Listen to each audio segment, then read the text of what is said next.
I'm Mel Stewart, and this is the SwimSwam Podcast. Joining me today is a man who needs no introduction. He is a 4-time Olympic medalist, 2-time Olympic champion, former world record holder, American record holder, and he has this great new position with Speedo. And he's going to be heading up their philanthropic arm, and it's a perfect match for a man who was a Speedo athlete. Today we are talking to Cullen Jones. Gold medal Mel, thank you for having me back.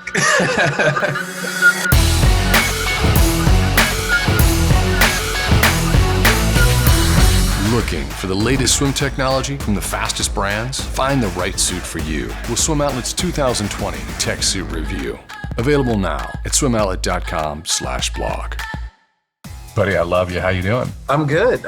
You know, I'm blessed. I know for a lot of people, 2020 has been a rough year, and don't get me wrong, it has been. But the blessings of it for me has been, you know, being back on Team Speedo in a different role. And quarantine stinks. I want to go outside. I really want to go outside. But the time that I've been able to spend with my 1-year-old, Avon, has been, I can't ask for a better gift. So yes, it stinks, but I'm trying to look at the silver lining, Mel. Trying to look at the silver lining. You know, it's in context of this year, tough year. We're not talking about this topic. And, you know, if you want to talk about it, we can. But it's in terms of our country exploded this past summer in the aftermath of George Floyd's murder, but it's been a tough year. But for a lot of people, for as much as it's been a tough year, there's been these silver linings. I was talking to a fellow national team family member, Megan Esteen, who got the head coaching position at SwimMac, and she's the first female head of a super team, which is a big deal. And when I found out that you got this new position, I'm like, you know, this has been a tumultuous year, but this is a really smart position. This is a forward-thinking move for Speedo, and it makes absolute sense. And then when I saw the news come across our feed on SwimSwam, and I saw the picture of you sitting there in your blazer, I was like, way to go. President Jim Gersson at Speedo, it's like, I like that guy. He's a good cat, and it felt right. So you must be excited. I'm overjoyed, and I'm going to take over your show for a minute because I think you said so much that I got to give you guys context, because if we're talking about like silver linings, something that, you know, really impacted me, Mel, I've known you for so long. You know my Instagram. You know everything I do on social. We talk business all the time, and one of the things that I always did was I never put my political views out there. I never spoke out about those things, because as a businessman, my focus was always so that brands could align with me and feel like, you know, we can work together.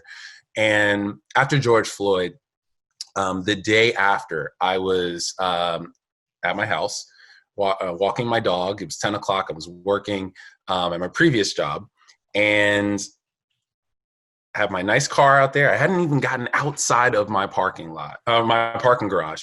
And I saw this cop drive by, whip around, drive up in front of me. And at first I heard his wheels screech. And that's what like shocked me. My dog, Vinny, he jumped and looked. We both looked, and I'm like, what the hell? What is this? What's going on? Sorry, don't know if I can say hell, but that's how I felt. He drove up on me and he goes, "Hey, is everything okay?" I'm like, yes, sir, officer. What's seems to be a problem? He goes, "Well, you know, I just wanted to make sure everything was okay. Is that your puppy?" And I'm like, "Yeah, he's a French bulldog. He's actually 6. "Oh, they don't get any bigger?" No. Long story short, I go into this long conversation about dogs, and then he ends it with, "Okay, just wanted to make sure everything was okay," and then drives off. And so at that very moment, that's what hit me, because right after watching 24 hours of George Floyd coverage, just like everyone else in America, I'm watching this man after 8 minutes and 46 seconds being lynched in modern day television. I walk outside my house and I'm profiled by a police officer because I have a nice house, a nice car, and I have a nice dog. And it's 10 o'clock at night. And what stands out is my 6'5" muscular black frame. That was the problem. And so it started hitting me a lot of things. My 1-year-old that's asleep upstairs, that if I had too many cocktails because I'm an adult, or if I was upset in any way, that situation could have been very different. And that's what kind of hit me immediately. I put up a Instagram post and I explained some of my experience. I didn't want to go too deep, but I really wanted to just get people excited about the fact that like this is a movement. People need to stand up. We need to get together and talk about these types of things. And I know it's uncomfortable. It is very uncomfortable, but that doesn't mean that we don't need to have it. So in that spirit, I spoke to my sister, Leah, I keep saying Leah Smith. Sorry. Leah Smith is also my sister, Leah Neal. And I said to her, I was like, I told her what happened. And she's just like, what? And I said to her, I was like, we need to get all of the Black swimmers together. We need to just like, because like we're here, Simone's over here, and, you know, Reese is at Cal, and, you know, Leah's in New York, and I'm here, Maritza's down here. It's like we never really got together. And so we started talking, we got everyone together. We started working with USA Swimming. And it's nothing against USA Swimming. They did what they were supposed to do. Every brand was putting out things, talking about the things, but we felt like we needed something that was a little bit more to the issue that was at hand. And the best analogy that I've heard, I told you I was taking over your show. The best analogy that I've heard, this is my Joe Rogan. You're my Joe Rogan. I'm going to try to do my Kanye thing, but I'm going to take over. I knew that like with all of us together, we could do something really big. And I know that the best analogy that I've seen is, you know, a fire department. All the houses are the fire department's number one importance, but it's the one that's on fire is the one that they'll pay attention to the most. And then the Black community, that house is on fire. So when you put up an All Lives Matter post, don't get me wrong, you're absolutely right. All lives matter. I agree with you 100%, but it's our house that's on fire. We need the help. We just watched a man get lynched for 8 minutes and 46 seconds. And so we talked to USA Swimming, and within a week, they were like, is this good? Is this? And USA Swimming, our national governing body, which I don't think I've ever seen, and this is all under Tim Hinchy and Shayna Ferguson and everyone there, this new leadership, I have never seen in the past our athletes in swimming have a voice within swimming the way that we had a voice that day when they put out 7 Black Lives Matter in that post. And it made us feel so much better about being a part and representing this country, because Mel, we put medals up for Team USA, and we want to feel like our national governing body is supporting us. And I have a large reason that's also why Speedo approached me as well, because they know that I'm very vocal about this. And, you know, when you talk about Jim Gerson, I cannot say high enough things about this man. Like, he signed me in 2012. So thank you, Jim. And I was able to work with him and be a part of Team Speedo and feel that unity about being a part of Team Speedo. But for him to come back and ask me for this job, and I know a lot of people have asked questions like, oh, Cullen, this is simple. This is an easy fit.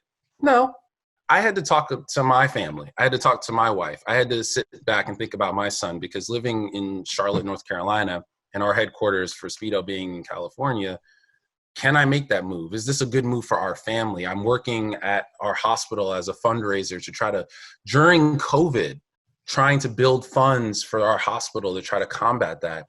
Is this a good move for our family? So it took me some time, but hell yeah, Mel, I am super excited to be back in the sport and to be able to do something that I feel so strongly about with Make a Splash, with the work I did at the hospital. And it just seems like everything's culminating in being able to finally do that at Speedo. I really like the new administration at USA Swimming. I appreciate that you know, under Tim has changed that organization culturally, and the fact that he reacted so quickly was fantastic. Our mutual friend Trevor Freeland is he comes to mind, and we're the same age, so I communicated a lot with him. It's like, you know, what do we do? What are your thoughts? And he was waiting in the background and in the wings, and he shared a little bit about what was going on behind the scenes with you guys when you came together. And when you came together, you had to come together first, and then you had to go to USA Swimming, and then you had to say, okay, what's the statement going to be? What I find interesting from a metrics standpoint is, okay, 1% of United States swimming is Black, 6% is mixed.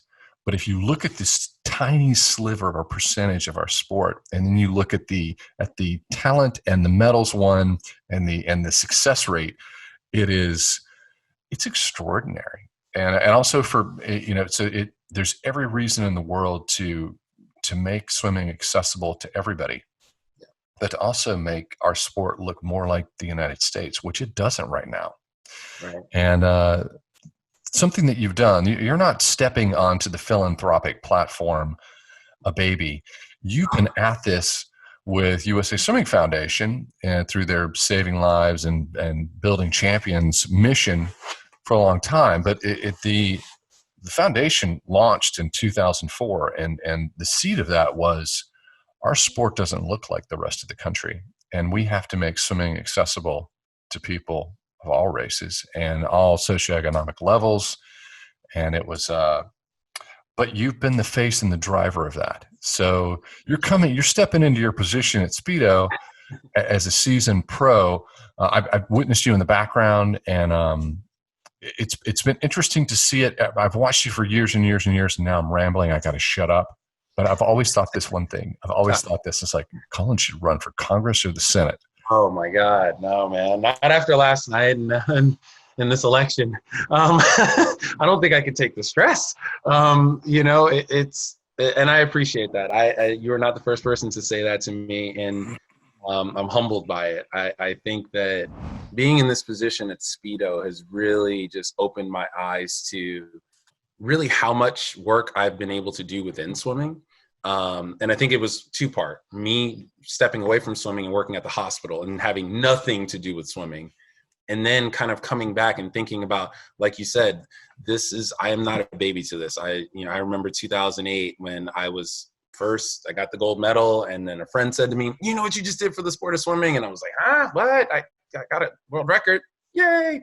But USA Swimming Foundation, Phillips 66, they approached me, showed me the drowning statistics, and I'm like, all those people that made fun of me for wearing Speedos all of my life, and now that I have a gold medal, like, those are friends and family that don't know how to swim. I've got to give back. I got to figure out a way. And so all of those long conversations with my agent and Rowdy Gaines, who was the head of the foundation at the time, and Chrissy Desjardins, who was at Phillips 66 at the time. And I was sitting on those calls, listening and giving feedback, but just really listening to the inner workings of what the Make a Splash Tour was founded on.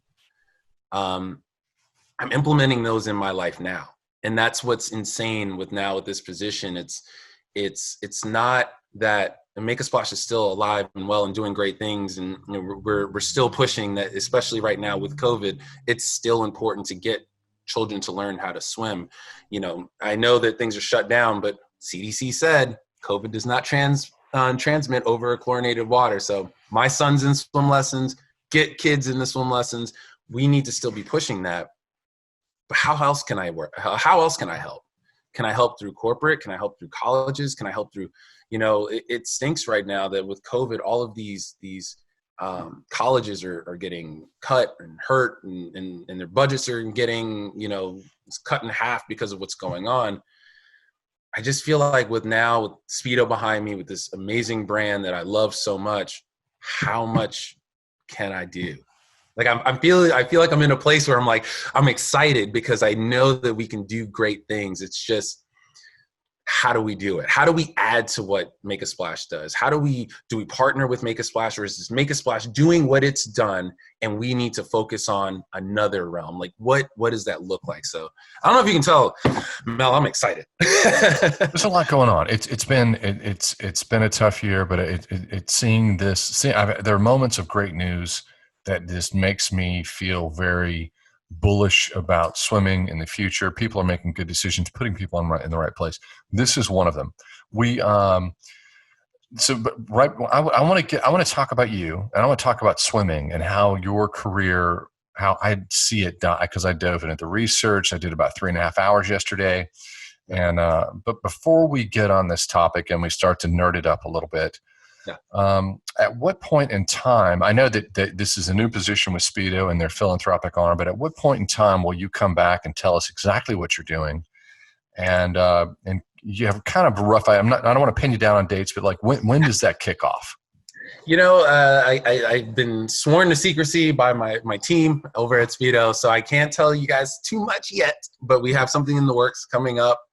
It is going to be next year, the first quarter of the year. I would say let's look at about February, March area. And thank you, Mel, for allowing me to come back on to share the great news that we're doing over here at Speedo, and I'm excited about it. So that's all I can tell. I can't. Sworn to secrecy. Okay, we have one more lifestyle question. Sure. About call. Okay, we're peers. We know each other. Yep. We are Olympic brothers, but there's something that people need to consider, and it's a unique thing, and it's there's winning a gold medal, but there's also being a Speedo athlete. I was a Speedo athlete, and in my mind, it's like that thumbnail in my brain. It's like it's not as important, but it's really close. Can you describe what it means to be a Speedo athlete? You get to use the word Speedo and not have to say brief. Everyone else has to say brief, Mel. Everyone else has to say brief. You know what? We get to call it what it is, a Speedo. Let me tell you, the one thing I said to Jim, I was like, I was almost in tears on the call when he asked me about the job, just because I had applied 2 years before. Things were going on within the company. It just didn't work out. I had gotten the job, but it was just like, it was bad timing. And then for him to come back, it felt like divine intervention. It felt like divine intervention for him to ask me. But what I thought about was that first time, and I'm going to shout out Greg Eggert in New Jersey, when I bought my first Speedo. It was black, flat black, white string, but it was my first time getting a Speedo. My first suit was a Dolphin. I'll say it was a Dolphin. But when growing up where I grew up, getting a Speedo was like, and now I'm able to work for the company and be able to be in meetings with product and merchandising and sales, and to be the utility knife for Speedo and work in all of these different groups. It almost teared me up. Not almost, it did. It teared me up to say that, like, it's come full circle. I was an athlete for Speedo. I bled this brand. I loved it. Like, when you were a kid, that's what you wanted to be. For basketball, it was like, who do you want to be? You're Jordan. You want to be with Nike. Like, that is what this feels like. And to be able to be a part of the team and continue that with the team. And now, I'm helping Haley and Kathleen and Caleb and Ryan, and I don't have to say last names because you guys already know Team Speedo, but that is just an amazing feeling. The interesting thing is we talked a little bit privately, and I told you something, and it's like the audience needs to consider this. If you're ever out there and you're thinking about a career in swimming, and maybe you didn't make the national team, but you swam D1, or you have this lifetime of swimming experience. There's a reticence when you're moving into a career that it's in the aquatic space. Yeah. And my response to everybody is, you've already got your PhD. You've forgotten more than most people know when you're in this industry. Right now, I see you. This is the Cullen Jones postdoc. No, appreciate it. Yeah, you really do have a sense of power and ability to be creative and move in interesting ways. And the fact that it's you, and I really like, we're going to have Jim on the show. We do a CEO series. We're going to have Jim, because Jim's a really cool cat. He was a CEO before, and they brought him back. Very smart move. But so I can't say enough. Let's nerd it up now. Are you ready? Let's do it. 3 hours. That must have been really boring of research. I am so sorry. Well, it's not. There's a lot of first. So we both were with David Marsh, and we both have a similar experience where we came to David Marsh, and frankly, it was late in our career, and so I knew that experience. I wanted to name my child David, and my wife wouldn't let me name our daughter David. But you came to him in before the 2008 trials, and you were, as David Marsh would describe, you were a raw talent. Yes. And we didn't know what to expect in 2008. Yeah. The interesting thing that I forget about it is that everyone knows the story. You were on the 4x1. The 4x100 freestyle relay is perhaps one of the most storied events of the 2008 Olympic Games, and so you were part of that narrative. but that's a tiny piece of that narrative. That's the cherry on top. Yeah. At trials, you got third in the 50 free and 100 free. You were on the cusp of swimming individually. And shame on me, I never even thought about that. But you're in the third place club. You're in the third place club a lot, buddy. I'm in the third place club too. I was third place in 96. I didn't make I got third place. But how much did that define you? And what did it mean to you? Oh man, that's a great lead up, Mel. And this is why I love coming on your show, because you don't ask me the typical questions. No, I mean, like, we talk about David, and David is such a father figure to me. I can't, again, another person that's just been so huge in my life. And it started well before 2008. And I don't know what it was. It was maybe my performance in NCAAs, but I remember my first NCAAs, my sophomore year when I went, and oh man, I was watching Fred Bousquet, and he was lightning. Texas lights out. You had Pearsall, you had Brendan, but I'm watching Fred Bousquet, and I'm like, that's the guy. I got to get that guy. I got to be that fast. And of course, you had Dewey Dragana. You had other people, but like, it was Fred. And Auburn was at its peak, winning everything. And I remember swimming, and I was upset. And here's this guy, this fro, walking up to me and says, "You got to work on your kick next year," and then walks off. The man with the fro was? The man with the fro, of course, is David Marsh. It's a red fro. And I'm like, yeah, of course, because all the guys like painted their hair like gold or Auburn or orange at the time. But yeah, like he comes up to me and says that to me, and I'm like, oh my God, like, okay, that's what I'm doing next year. So I worked on that. And then the next year, my junior year, he goes, "You've been working on that. You got to work on your start."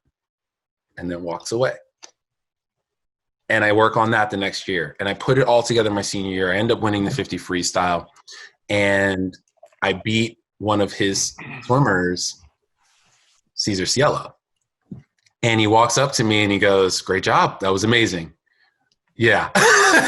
And, just being able to win at that time it obviously blew my mind. I was excited because like the thought of becoming a professional was, it was clear. It was golden. And it was the year that I would say the only other year of athletes coming out of college that were bigger was the year where Simone and Caleb and oh my God.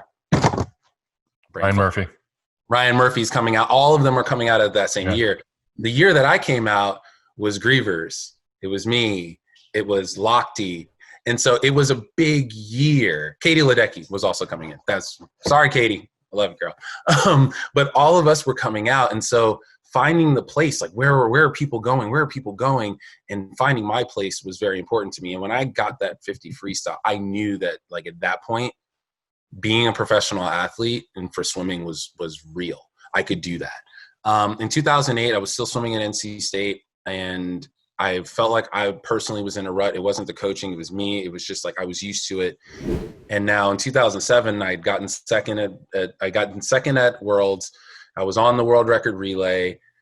And I said to him, I don't think I'm going to make this team. And he's like, "Well, what's the matter?" I was like, "I'm in a rut. I don't know what to do." He goes, "Well, who do you trust?"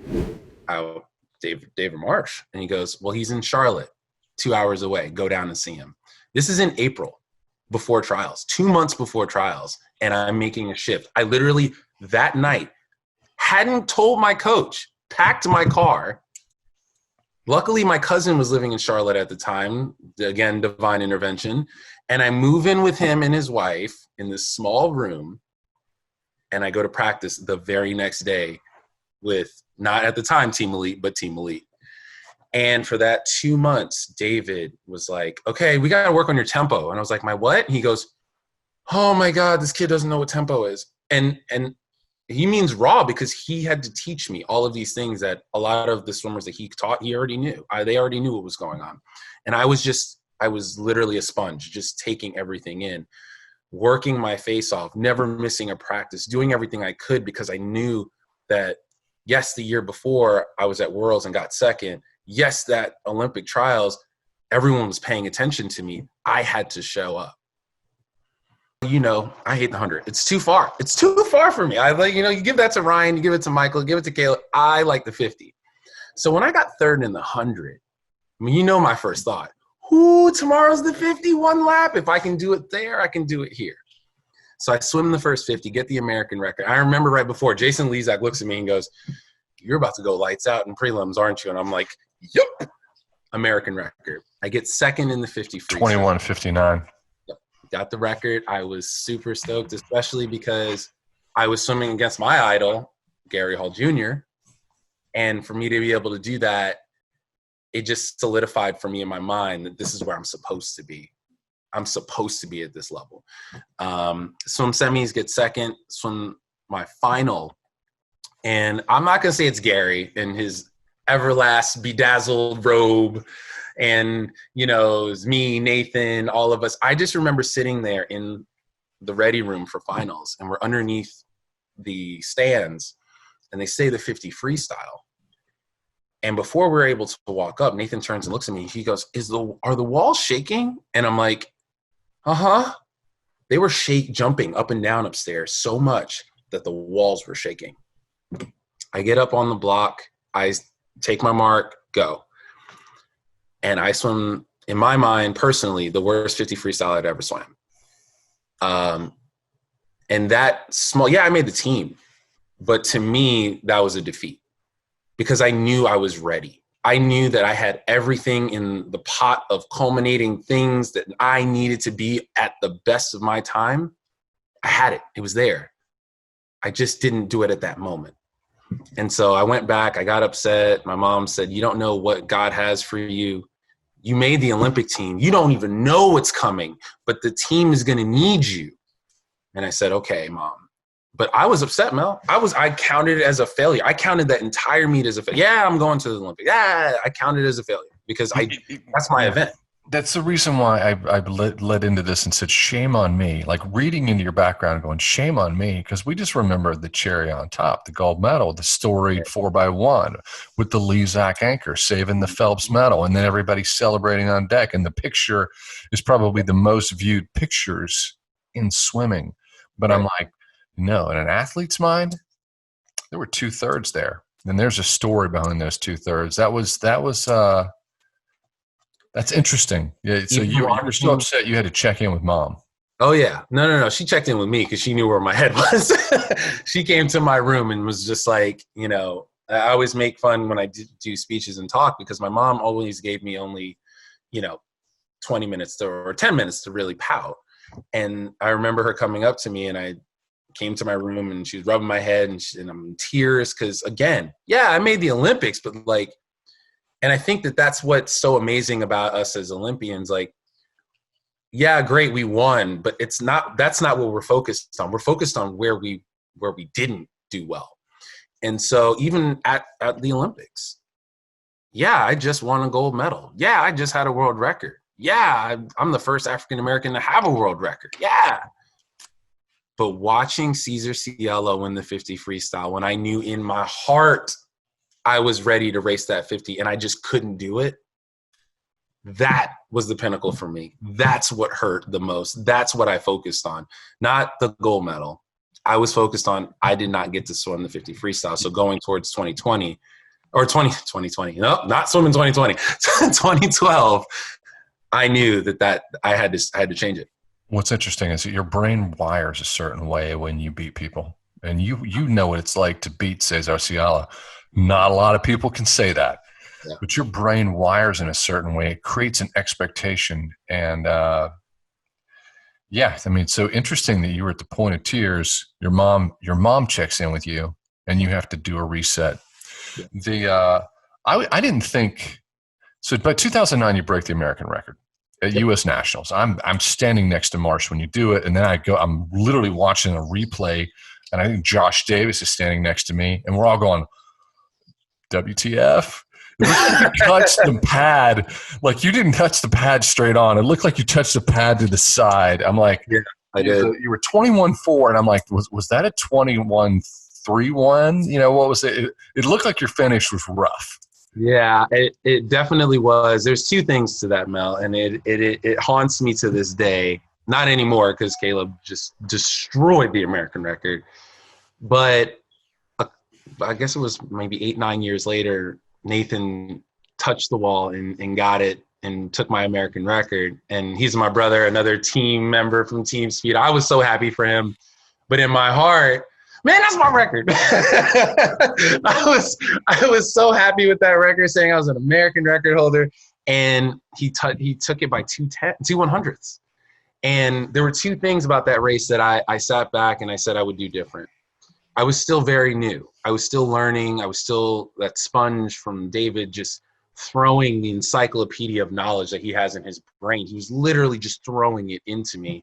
And I'm trying to like pick up and navigate everything, the start, the hand position, Mel, after that 2008 gold medal, I came back and David did not let me swim freestyle. He said, you can't swim freestyle. And I was like, wait, I got a gold medal? What are you talking about? He goes, you don't know how to swim freestyle like an adult. And I was like, what do you mean? He's like, did you see what Fred Bousquet did to you? He ran you down. And I was like, yeah. And he goes, we're going to make sure that never happens again. And so for the next 6 months, I swam backstroke to get fit again. All I did was backstroke. He wouldn't let me swim freestyle. And so 2 months before that actual nationals, he was like, you figured it out. Opening your stroke. You figured it out. Yes, yes, yes. Now let's train freestyle. So for 2 months before I got the American record, that is all I swam backstroke for 4 months. And 2 months, I got to swim freestyle. He wanted you to go over the barrel. He was trying to get you to get to the bigger stroke. I was always swimming like this and super narrow. And when you look at Fred, he swims with this straight arm. He is just powering through. And I'm like, he had me watching exactly. He had me watching video all the time. He would send me videos of Fred swimming, and I'm like, all right, I get it. But I finally figured it out, and then I was able to do it. So 2 things that I would have changed in that race. 1, I got it in my head that I knew I could win. So I wore the laser when I could have worn a jacket or the Arena X Glide. And so I think my time would have been a lot faster if I swam in that. And then the second thing, I jammed the finish. You jam the finish. Some of our listeners might be a little bit young. A lot of our listeners are older, and they understand exactly what you mean. So in 2009 at the time, so Speedo, the laser racer, had panels that were neoprene, that were rubberized and flotation and compression. And the jacket and the Arena X Glide were full. It wasn't panels. The entire suit was rubberized and compression. And I actually tested these suits, and I would dive in and I could glide at 25 yards to the other side without kicking. Yep. Yeah, they were extraordinary pieces of technology. Definitely faster at the time because FINA screwed up the rules. FINA didn't hold the line and have some sort of quality control. So if you're young and are out there, these suits were like Formula One cars, and some could go 290 miles an hour and some could go 250 miles an hour. Exactly. And so I would have, because my time could have been a 21-1 easily in that suit. You know, I'm not going to say that I could have gone as fast as Caleb's done. That he is an amazing talent, and I can't. And as a person, he's insane. He's just such a great guy. So I would never take it away from him. That guy would swim. He's the reason why I retired, man. And I didn't even say that I retired, but I was like, you know what? I think I'm done. It's in good hands. Caleb's got it. We're down to about 7 minutes, and I don't want to miss this because you went back to 2012. On the run-up to 2012, I didn't think that you were going to do it. I didn't think that you were going to perform. Yeah. And because I was like, I don't know how consistent this training is. And Marsh was like, no, he's a big meat swimmer, and he's just strong as an ox. He's going to be fine. Yeah. And he puts on 45-pound plates and does pull-ups. And your experience, your 2012 Olympics was your Olympics. That was your moment. Tell me what was happening there, and how do you feel about the performance? It was very varied. It was very dramatic. You guys didn't win the 4x100 freestyle relay. Yeah. So one of the things that I always tell people, because they always ask about, setting goals and trying to maintain, your focus when you're going towards your goals. And you're absolutely right. In 2012, everyone was focused on Tony, Anthony Irvin, and Nathan. And for me, 2011, I swam at our world championships, didn't even make semifinals, wasn't swimming well. And you're right. My life went from 2008. From 2008, I was thrown into this different life. My life changed. I was celebrity at that point. Like, I was able to do things. I was able to hang out. I was able to have a life, Mel. And I was kind of the glitz and glamour of that stopped me from being focused. But that meet is what actually was the pivoting point, because David said, he's like, why are you doing this anymore? And if you're looking, the way I looked at it, that was like my dad saying that to me. Like, why are you doing it? You have the gold medal, you have the world record, just stop. And then I remember Bob Bowman, Michael Phelps' coach, he goes, this sucks. And I was like, what do you mean that you're up here watching the 100 freestyle and the relays because you can't get your training together? And I'm like, oh, ouch. And Bob, I have that relationship with Bob. Bob would pull me aside and tell me the real. I get home, my mom says to me, what was that? After I swam, and you've met my mom. She's such a nice lady, but she doesn't even know my times. All the pillars in your life. David Marsh, surrogate dad, Bob Bowman, who's a Titan, and then your mom. Everybody. That's awful. Yes. And so here I am. It's now August. I'm back home. And I remember I went to nationals, swam terribly. And David's like, all right, training starts right now after this 50 free that you bombed. Go do a 2-mile run. And on that 2-mile run, that's when my mom called. And I was like sitting there and I'm like upset and I'm just running and tears in my eyes. And I need to make this very known, because I'm speaking to the whole Swim Nation, my brothers, sisters, however you self-identify. I want you to know I love everyone that I race. They are friends. I am friends with them. Cesar Cielo is a friend of mine. I am friends with Fred, all of these people that I race. When we're behind the blocks, there is ice in these veins. But other than that, we shake hands. That is real. That is real love. But Cesar said something, and I forget the news outlet that picked it up, but he said it would take a natural disaster for him not to win the 50 freestyle. Okay, Mel, that's what did it. When I saw that, it wasn't David, it wasn't my mom, it wasn't Bob, it was his confidence that he was going to win. And if my friends, family, everybody knows, don't poke the wolf. Because I went to NC State. I'm not a bear. I'm a wolf. Don't poke the wolf. So I went back to training. That's all I did. I started swimming, and I knew that no one was going to be paying attention to me. So when I went to trials, everyone was focused on lane 4 and 5 because Tony and Nathan are there. And from lane 1, I'm out, smoked that first 50 of the 100 freestyle. I remember hitting the wall saying, I'm in front of Nathan. Oh my God, this hurts so bad. My whole body was just burning because I worked so hard, but I was like, I'm making this team. I shoot back to the wall. I get second in the 50. I get first in the 100. I get second in the 100, first in the 50. And I'm able to go to the Olympics and be the premier sprinter swimming both events. And so the 100 didn't go exactly the way I wanted it to. I kind of got stuck in a rhythm, and it just didn't go as well as I wanted. The relay, yes, didn't go exactly the way we wanted. The French came back and took it back from us. But I knew my performance. I was happy with my performance. I swam like an adult, as David would say. I swam well. The 50 free, that one hurt. That one hurt. And this is what I tell everyone when I say my focus was always to beat Cesar because of what Cesar said. I never said that I wanted to win first place. I said I wanted to beat Cesar. So when I touched second and I beat Cesar, yeah, I got my goal. I never said I wanted to win.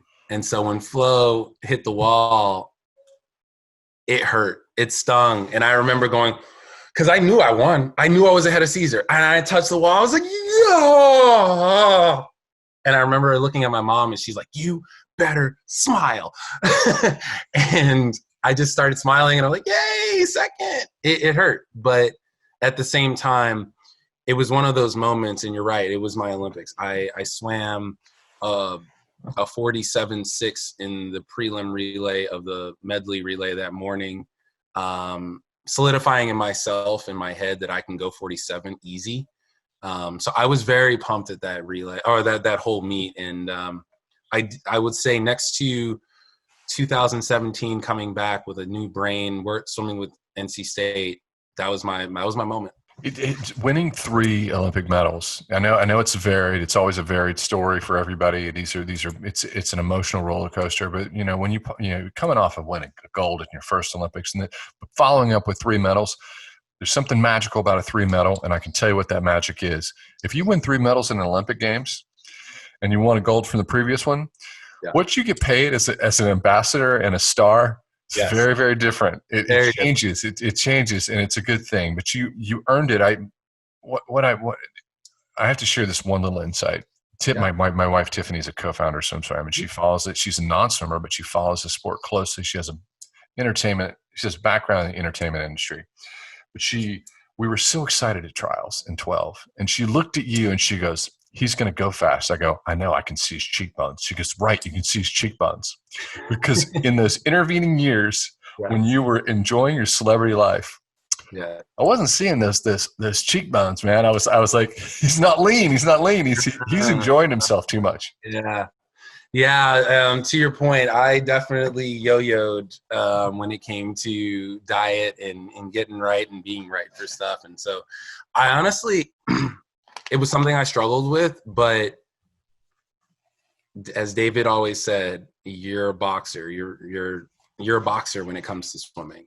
And I was never Nathan Adrian. Nathan, he can maintain. He'll maintain that, his diet, his stroke, everything is just so perfectly balanced and maintained when it comes to how he races, his ethics towards swimming, which is not only why I think he's been in the sport and just doing so well, it's how he's been so consistent. I just couldn't do it. It just wasn't in my DNA to do that. So my work ethic was here, but I always knew, and this is what David always said, and you said it too, when a big meet came on, he was going to be ready. And that's the way it was. When the lights were shining brightest, that's when I wanted to step up. So I would cut weight. I would make sure that I did everything I needed to do to be ready at that moment. Sometimes it worked. Sometimes it didn't. I'm not saying that this is the right way. Kids, don't do it. Be like Nathan. Be like Caleb. But for me personally, I think that's what kept me in the sport as long as it did, was because I gave myself that break to have cake and pizza and things. But I knew when I needed to cut it off, I was disciplined enough to do it. We're down to our final 2 minutes, and this, this is the elephant in the room. It's the most true statement. It's the statement that everybody who's ever won an Olympic gold medal wish they could say. Yeah. And I'm striving for it. I'll put it in this context. You win Olympic gold, and or 2. We both won 2. I won 2 too. Yeah. But you win. If you win an Olympic gold medal, you want your career post swimming to be equal to or greater than what you accomplished as an athlete. And I'm trying to do that, and with our business. But you've achieved that. You've done that. That's something that a lot of folks can't say that. But I think that your impact out of the water is going to be bigger than your impact in the water. You had to do it in the water first to be in this position. But it's so your legacy is going to be written about this second chapter. Do you think about that? What does that mean to you? That's deep, Mel. I mean, definitely it's something that I think every day I'm still trying to think about how that is forged. And it's something that Eddie Reese said to me, he said to the team in 2012, and everyone knows he's the godfather of swimming, or one of them, I will say, because there's a few. But he said to the Olympic team, he goes, "You know why I know we're going to win this Olympics?" And we were sitting there, we're looking at all these other teams that have all these stars, and we're like, what do you mean? He goes, "You guys aren't here after trials because you guys like to win. It's because you hate to lose." And if I can tell you anything about 2 of my brothers, Michael Phelps and Ryan Lochte, when I play cards with them, they hate to lose. So hating to lose is my motivation. To me, I'm always looking to the next thing, to how can I push it to be more successful? How can I be successful in these different realms? So now that I'm at Speedo, it's like, how can I be successful within Speedo? The same way that I looked at that Olympic gold medal in 2008 is, yes, this is great, but my weakness was the 50. Yes, this was great that I got second place, but it wasn't first. I hold myself to that standard. So I think I'll be 80 years old in hopefully a really nice home with my son, married to whoever he chooses is worthy, and telling my story. I think that's my moment when I'll say I'm done. But until then, I keep pushing and forging, Mel. I'm looking at what I'm weak at and trying to fix that.